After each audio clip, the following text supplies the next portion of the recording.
The question on everyone's mind right now is the Nintendo Switch Mini coming? Nintendo has said they have no plans for a smaller Switch.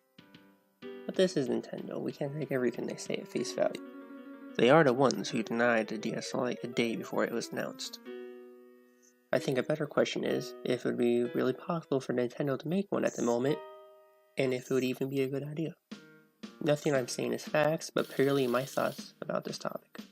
On screen, you can see some ideas people have come up with.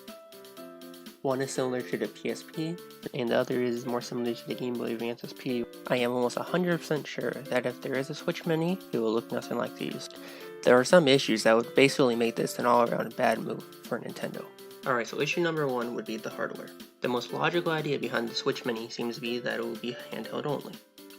If this is the case, consumers looking to buy the Switch Mini are going to have to accept the fact that it means playing most AAA games with a lower frame rate, resolution, and several other things to make it playable. At the moment, most Switch owners who played these more graphic-heavy games most likely are playing docked mode, but with Switch Mini there probably won't be a dock included. This would eliminate a decent-sized audience, but this alone won't kill the Switch Mini, and maybe a lower price is enough to justify the buy.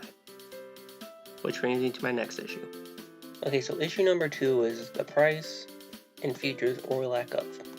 If Nintendo makes a Switch Mini, the main incentive to buying it over the original will be the price. And in order to lower the price enough, Nintendo had to remove some of the features that come with the regular Switch. Assuming that the Switch Mini will be a handheld-only system, that will remove the need of packaging the dock and HDMI cable, which will cut the price by a decent amount.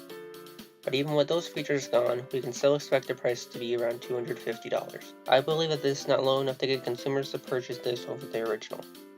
The only other way to get the price low enough, which is also suggested in the photos, would be to cut the Joy-Cons. The Joy-Cons cost a lot to produce with how much they were able to fit in them, and I believe by removing them they can get the price under $200 pretty comfortably, but there becomes a big problem with that. Issue number 3 is removing the Joy-Cons. Assuming that this is the only reasonable path right now, having a model without Joy-Cons, having a model without Joy-Cons would limit the games that can be played.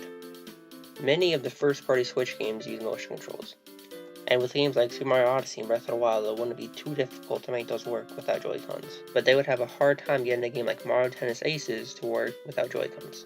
It would still be playable, but not with motion controls. However, with Super Mario Party and 1-2 Switch, those require you to use the Joy-Cons, and in a model like this, they would be unplayable. There aren't any good solutions to fix this issue.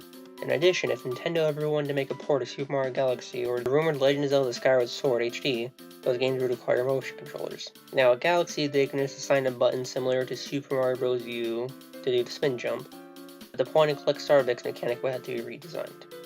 And Skyward Sword would have to be completely redesigned to be able to work without Joy-Cons and motion controls. The only solutions that I can think of would be to make these exclusive to the original Switch model, but that would just desensitize more consumers from buying the Switch Mini knowing that there would be games that they would not be able to play on that version.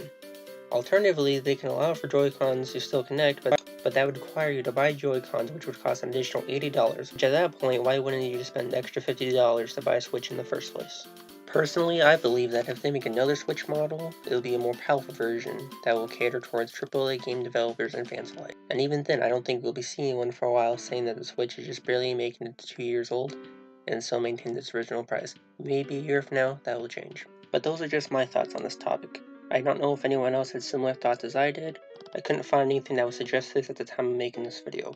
If you think of a solution to any of these issues, or if you think that these aren't even issues, be sure to leave a comment so I can take a look. If you enjoyed this type of video, be sure to like and subscribe, and I'll make more in the future.